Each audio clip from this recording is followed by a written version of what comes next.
So, I don't know when that cut off, so I'm in the middle of Dumfries and Galloway Forestry. Yeah, the battery ran it and I didn't notice, so I stopped over, changed the batteries over. That first load of footage probably got a lot of mince on it, so we've got another 50 minutes till we get to Whithorn. I've changed the camera around on the dashboard cam. I'm going to face it towards the road, so yeah.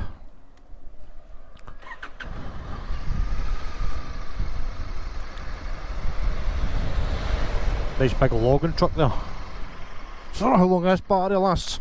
That was an enduro battery I had in, and I don't know, the road's kind of off camber there.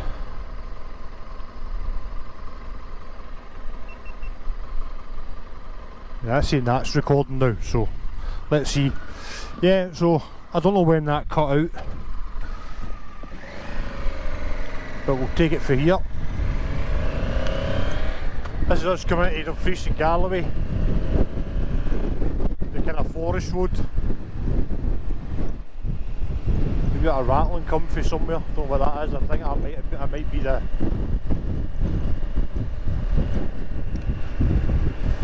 don't know. So yeah, Dumfries and Galloway Forestry.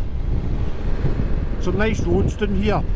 You've got Buccaneer Pass, which I think we're kind of miles away from here. I'm going to slow down a wee bit because I'm going to try and talk and ride the bike at the same time, and not try and come off the road again like I nearly did. Too busy talking. So yeah, hopefully the stabilising works on that, because that's bouncing about like mad.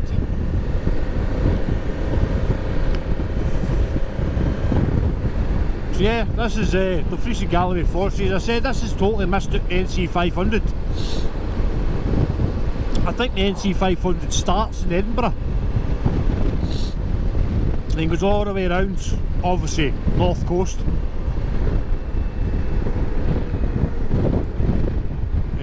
Obviously the North Coast, all the way around the north of Scotland, all the way back down through Glasgow.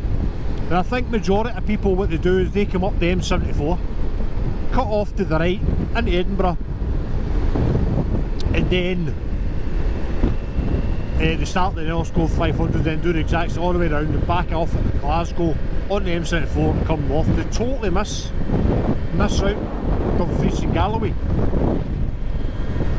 And there's some nice roads down here, and they've opened quite a lot of the forestry roads up that you can actually take the bike down.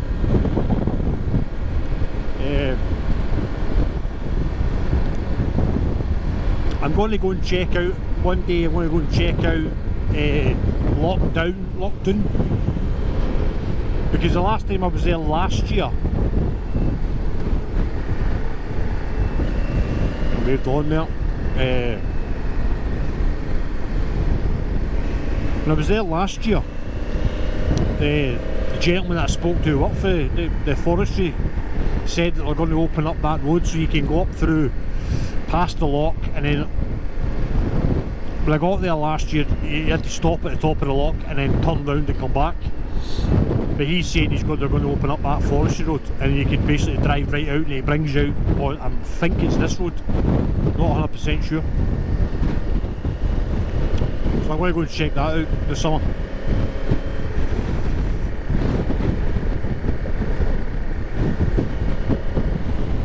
Yeah, the Dumfries and Galloway Forestry.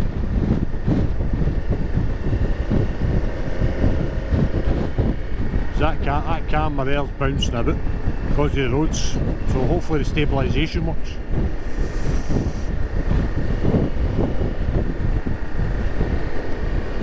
I think what I'm going to do is just basically let the videos run until they run it. That one on the dash I can actually charge that as I'm riding, but I can't do it facing that way.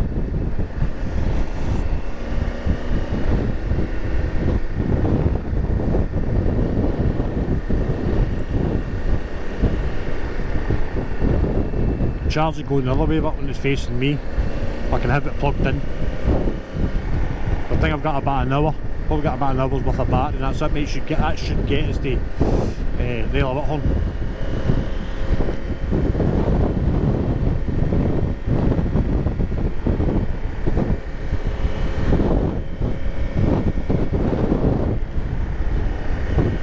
I'm not going to overtake this truck, because if he's on this road, there'll be other trucks coming the other way to get loaded up, so I don't want to take a chance of overtake. I might overtake him at these lights right enough if see there's something coming there.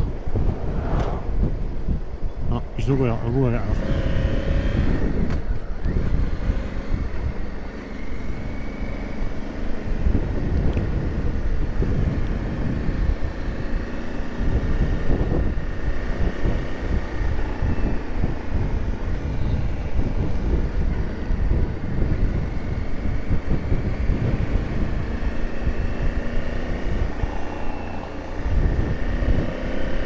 I said all this video is to get used to the equipment, how often I need to charge the batteries and stuff like that. This is it's no until you see a wee bit of Dumfries and Galloway.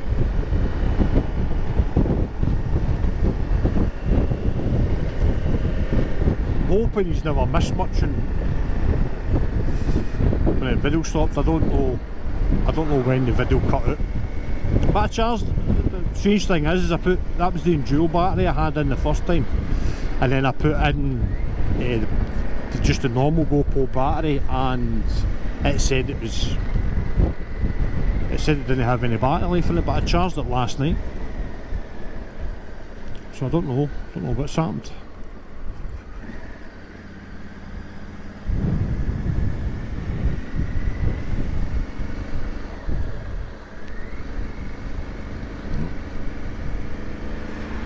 The big man splashed me with some water. So yeah, there's some nice parts of Dumfries and Galloway, so if you get a wee chance to come up, you can camp out here as well. There's no camping restrictions.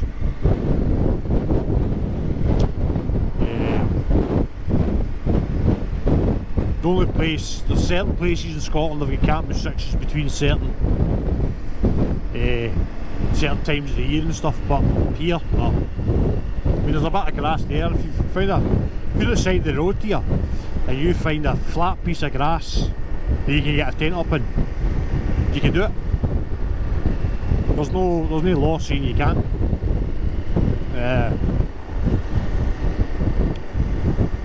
That's the only good thing about Scotland, is that there's no only certain places. It's normally around Loch Lomond.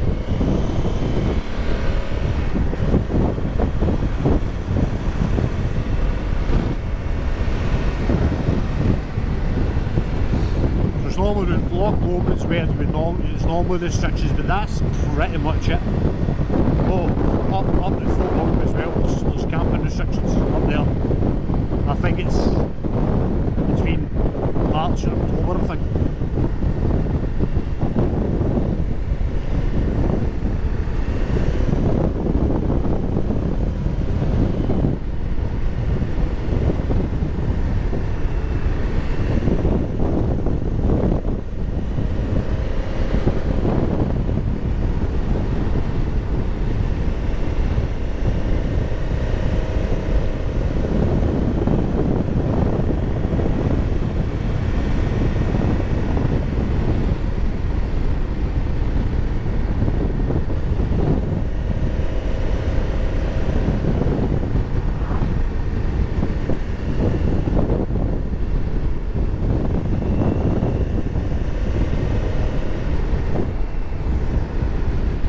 So I'm going to see how this camera goes and how I got on with this, and then I maybe later on upgrade it to the GoPro 12, because you can connect your Cardo to that, which means I don't need the mic.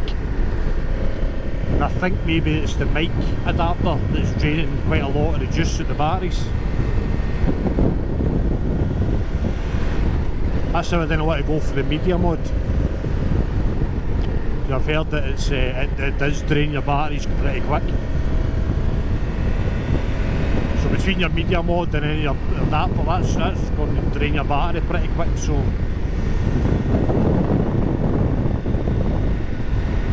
it's quite confusing online, because you get different opinions on it. I heard that if you used a media mic, you didn't have to use the mic adapter. Use the media mod, you didn't have to use the mic adapter. Like I told you, if you use the media mod, you still need to use the mic adapter. Loads of stuff. The media mod's no use for me. It's too bulky. It's got a built-in, that's got a built-in mic and stuff like that. So this wee cage thing I've got, ideal. It holds the adapter at the bottom and stuff. So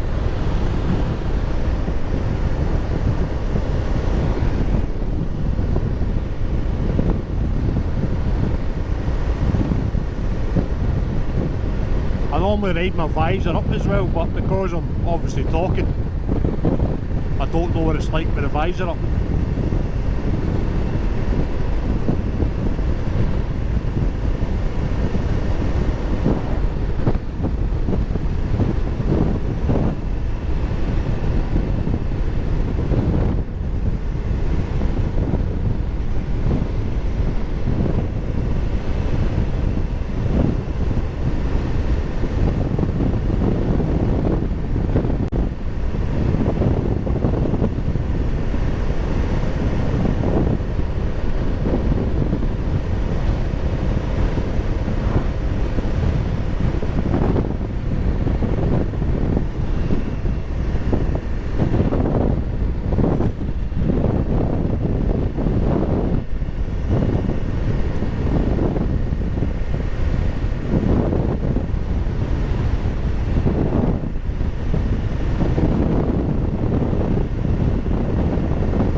In Scotland, and especially around this neck of the woods, Dumfries and Galloway, you pretty much camp anywhere you want, as long as you don't leave a mess. That's pretty much it. And if you do get to places like Loch Lomond and stuff and you're camping, they will ask you for a permit. It's only, I think it's only £5 or something, but it's not. It's only really so they've got your name and address and where you're camping in case you leave a mess, and then they'll just charge you for leaving a mess, but they need to know. That's pretty much what it's for.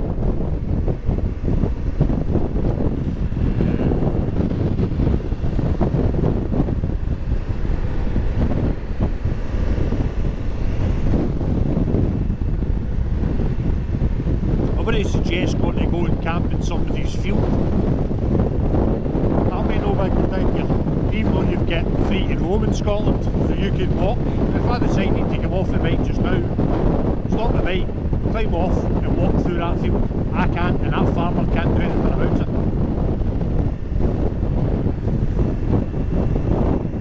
So, but because you get free to roam doesn't mean you get free to camp. So just need to be careful where you go.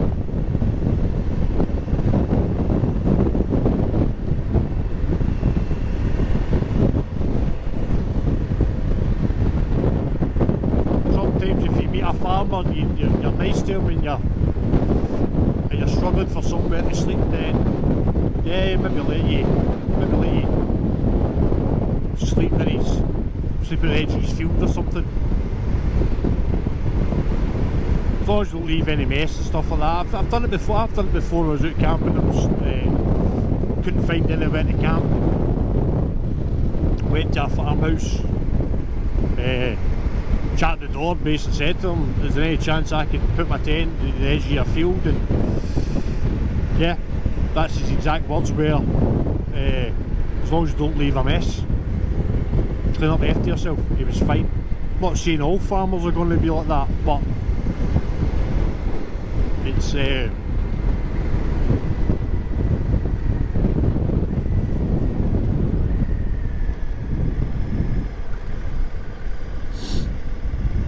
there's a car coming, I wouldn't have done that. I would have went a wee bit further out.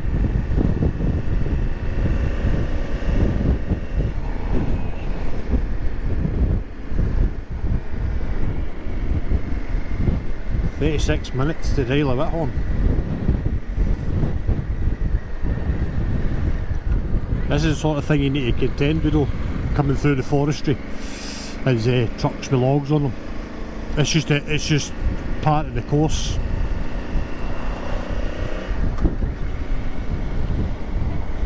I don't mind being stuck behind one of these trucks because it's their job, that's what they do, they're hauling the timber from one place to another. But what really gets on my goat is caravans. Caravans really get my goat because they think they own the road. They'll pull in front of you, they'll stop without indicating, they'll hit their brakes on, especially if there's a truck coming towards them and they're going down a road like this, they'll hit the brakes for no reason whatsoever. It's just... But you just need to be mindful of trucks. They're obviously bigger than you, so you don't want to mess with them. The truck drivers are really nice though. If we go down a straight road here and he sees it's clear, he'll indicate to the left and let me pull it round a bit.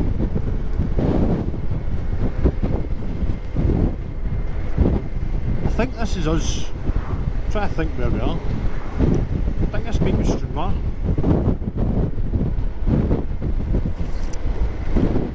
Not too sure.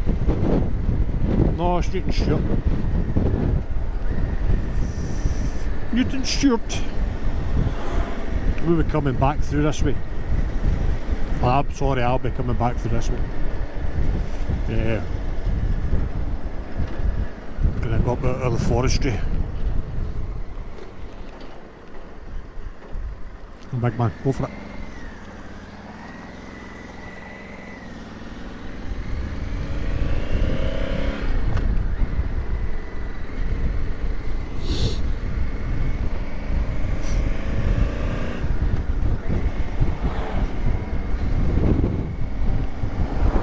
There's loads of places around here.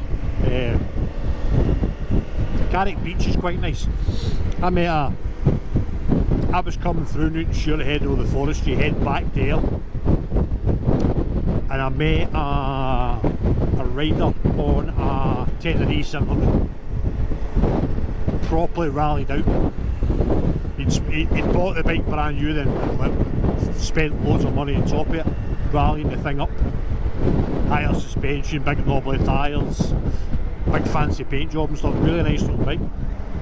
And I met him and it was on a bank holiday weekend actually, and he was looking for somewhere to camp.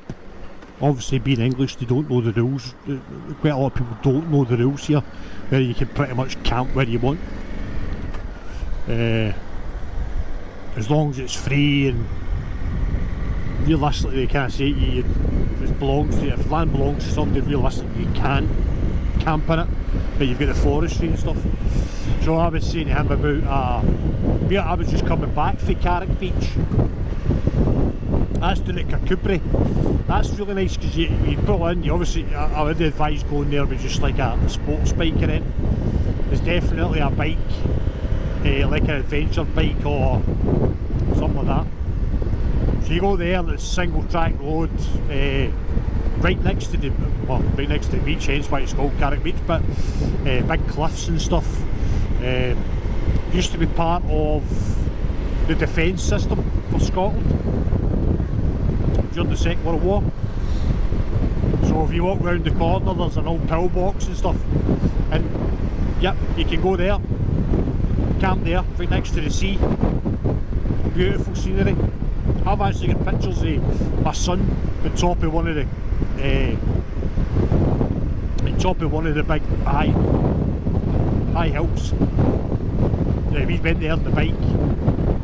He had his bike gear on and he put shorts and t-shirt on underneath his bike gear. It was really nice. It was really really nice day, maybe in his nearly 30s I think. So when we got there, put a towel on the top, put the top box on that, maybe side panels. So when we stopped, he stripped out his shorts and t-shirt, an old pair of trainers, out in the water all day. Then took a flask of coffee with me and just sat, watched them playing about in the water and stuff. It was quite a good day actually. And a funny story is, he actually, on the way there, he fell asleep in the back of the bike. I woke him up and stuff, so we managed to get there without him falling asleep. But on the way back, because we'd been playing the water, salt air and stuff like that, he fell asleep in the back of the bike and we stopped. I gave him some coffee. And he's getting his Cardo I've got is the Baltalk Edge. But he's just got one of the wee spirit ones. He doesn't need one to talk to anybody, it's just normally me and him. So I'm talking to him in the car and he's not answering me. And I happened to drive through, or ride through St John and Dalry, and I happened to look in the shop window and he's slumped behind me. So I thought, I need to stop, so I stopped, woke him up, gave him a cup of coffee. Oh, I wish I'd took my Cardo off on my way home.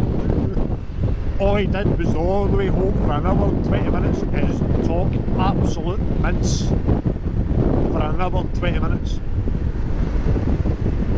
About anything he could talk about, he spoke about it.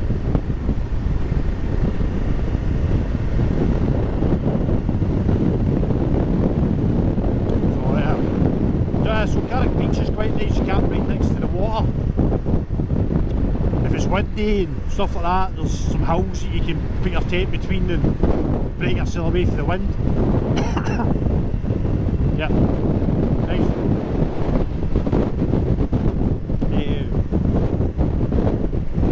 The strange thing about Carrick Beach is as you drive in here, you drive through a fence, like a gate, a farm fence.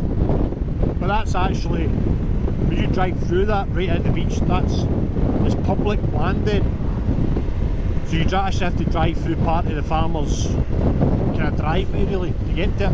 And on the other side you go through another fence and that's you into the other part of the farmer's fence. But the farmer's brilliant. I went back there myself and camped out overnight trying out my new tent that I got. Farmer was brilliant. Came up, sat and spoke to me. Had a wee fire going and stuff. He sat at the fire speaking away to me and stuff like that. He was asking if I don't drink, so he's like, oh, I'll go back to my house, I'll go back to my farm house and I'll get you some beer if you want. And I'm like, no, I'm alright, I don't drink. And he's away kicking about his squads. And I think he was drinking, but it was just to check his sheep. I think he was drinking.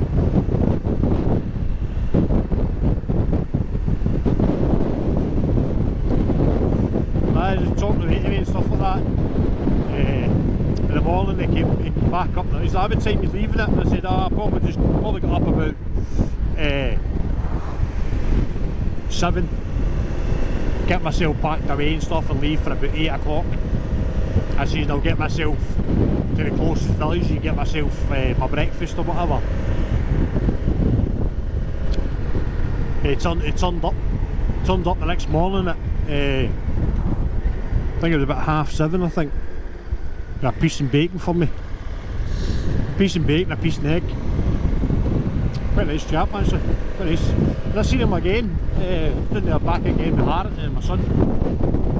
I seen him again and he knew me straight away because of the bike. Fun and games.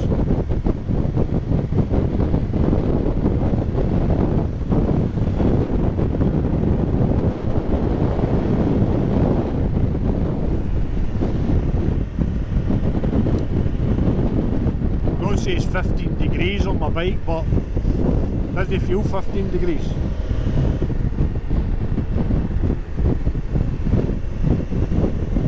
Probably back out again on Sunday. Another wee one. Get myself all properly set up. So I'll need to see what this camera view's like. I think it's alright the way it is, the one in my helmet. But I'll need to sort out that one.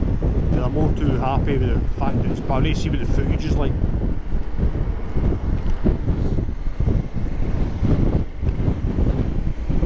Yeah, so this is Dumfries and Galloway.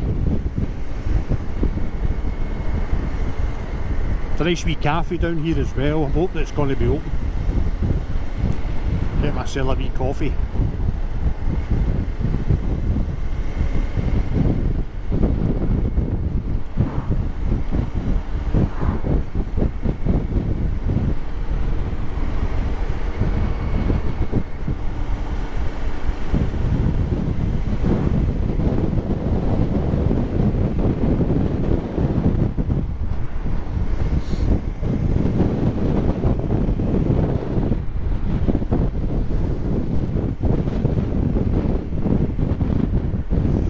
Now, if I wasn't going to Budapest, I'd maybe do it next year.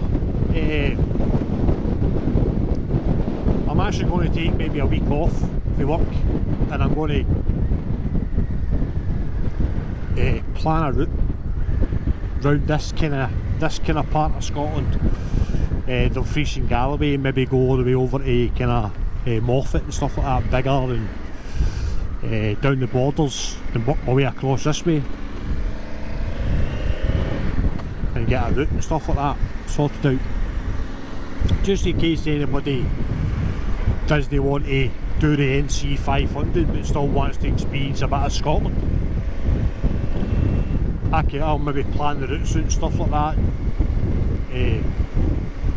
do something where I can send you them or something like that, because I can do it on that My Route app that I've got. I can plan the routes and convert it into whatever file I need it to be in, and then send it. Because not a lot of people do. I don't think a lot of people do the routes round this kind of Dumfries, Galloway. I think is it? I can never remember. I can never remember the area over the other side, like kind of below Edinburgh, East Lothian and stuff like that. I think it's, is it Tweedside? I think maybe. I think that's maybe the area.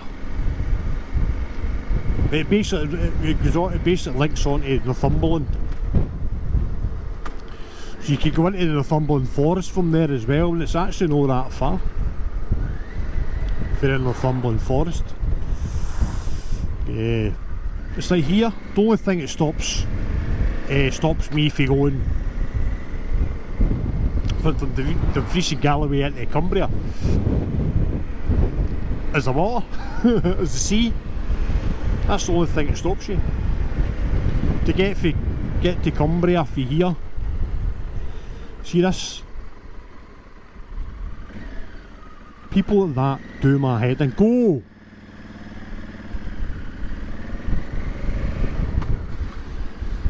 Kind of deep, man. Yeah, so it's actually not that far from here. Once you get to Dumfries, it's not that far from Dumfries to Carligal. Maybe 20 minutes, half an hour. But the other way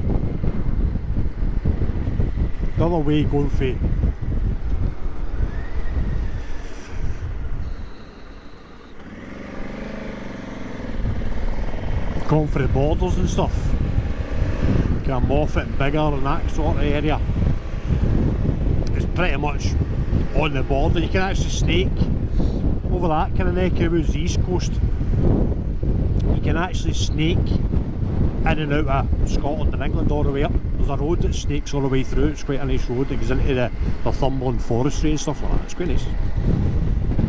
So next summer get Budapest at the way and stuff, I'll maybe do that.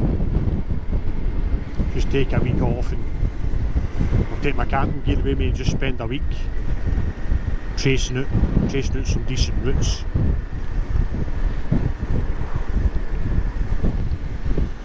That's what I don't understand. Why is he tapping his brakes? Because he's a idiot. Look.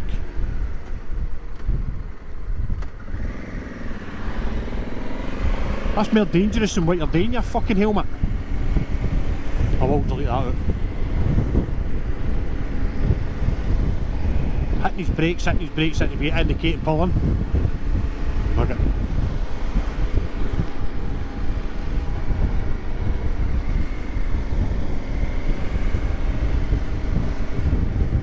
Just abandoning your motor, son.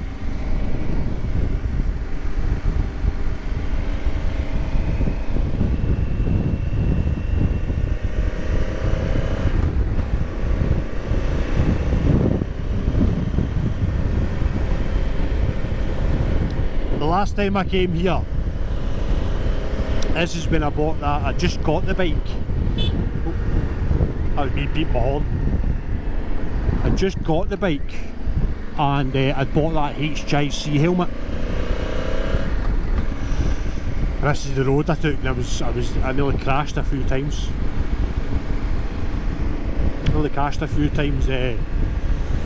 Because of how sore.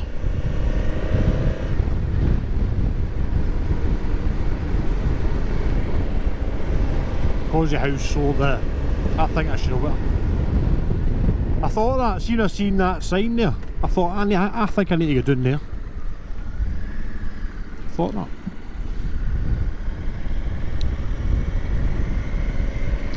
Yeah, so this was the first kind of run I did on the bike.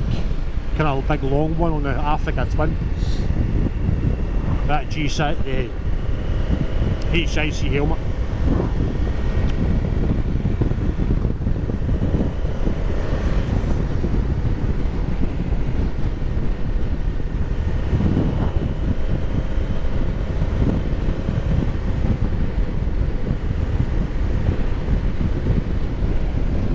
Straight road here. There you go, there's the coast over there. You can see that.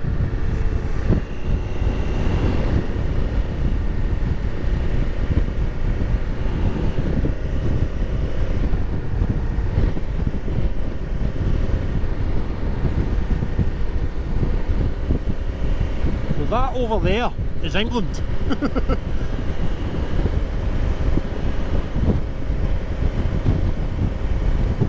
Or is it? I don't know if it is actually. I don't know if it is.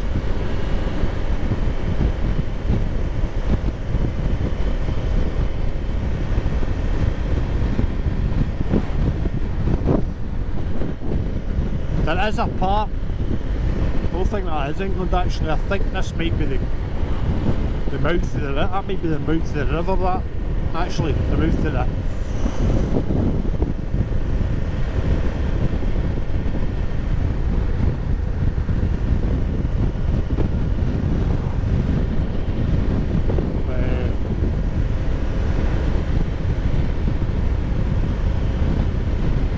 Yeah, that's it. I don't think that is England.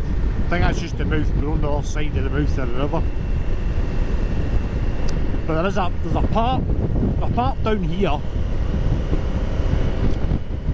Unfortunately, you can't actually get to it your bike because it's private. It is somebody's house. It's their private land.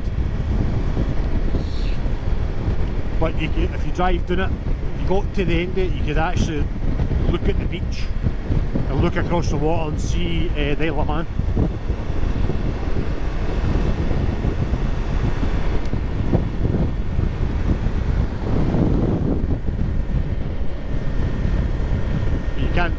Can't get to it because it's a mansion, it's a private mansion or something, I think it is. I tried getting into it before. This is how I found the Isle of Whithorn.